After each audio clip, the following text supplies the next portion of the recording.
Salut à toi, j'espère que tu vas bien. Alors ici je te propose une sélection d'exercices permettant d'hypertrophier. Ce sont mes préférés. Alors le premier c'est la bobine d'Andrieux, mais toutes les salles n'en ont pas forcément. Donc je te propose deux autres options. Voici celle-là. Donc un élastique, un gros disque et une grosse barre. Donc la prise est large, tu verras, tu pourras mettre plus lourd qu'avec cette bobine d'Andrieux là, où la barre se rapproche forcément plus de la bobine d'Andrieux classique, vu qu'elle est fine. Ici, tu assistes à une extension de la main, d'accord, grâce aux muscles du dessus du bras, donc du dessus de l'avant-bras. Et ici, tu assistes à une flexion de la main sur l'avant-bras, donc avec les muscles du dessous de l'avant-bras, comme je te montre sur la vidéo. Ici, c'est juste une autre façon de faire, c'est une autre façon de stimuler tes avant-bras, d'accord. C'est un petit peu comme la différence entre incliné, plat et décliné au développé couché.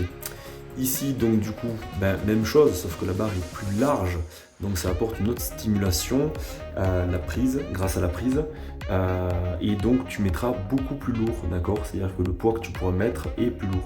Bien sûr, là, tu auras vu des exercices uniquement avec les élastiques, mais rien n'empêche de mettre une corde. L'avantage de l'élastique, c'est que la durée de la montée ou de la descente peut durer plus longtemps. Ici, c'est tout simplement, on va travailler les rotateurs externes, d'accord, de l'avant-bras, et ici, donc à l'élastique, et ici, on peut faire la même chose avec la poulie. Tu constateras, donc là c'est rotateur interne, tu constateras qu'à chaque fois je règle l'élastique ou la poulie à hauteur de mon coude. Voilà, rotateur interne ici aussi.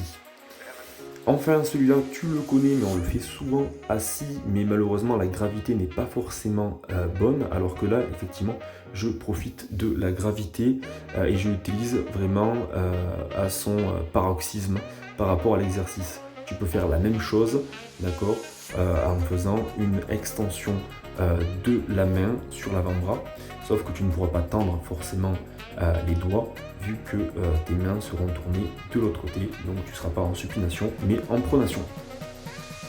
Cet exercice-là est un exercice vraiment de grippe à part entière, vu que ici, on va faire une extension, une flexion, pardon, de doigts directement. Donc voilà, là je vais régler le cadre guide un peu plus bas, choper l'élastique, et là, je fais une flexion de doigts. Voilà, donc là au niveau des avant-bras, ça chauffe énormément. Ici, la même chose sur un rowing horizontal qui me permet de le faire. En début de vidéo, je t'avais dit 15 exercices et là, nous en sommes à 13, mais c'est parce que je t'ai pas présenté celui-là. C'est la même chose qu'avec la bobine d'Andrieux classique. Merci, n'oublie pas le petit pouce, abonne-toi et partage.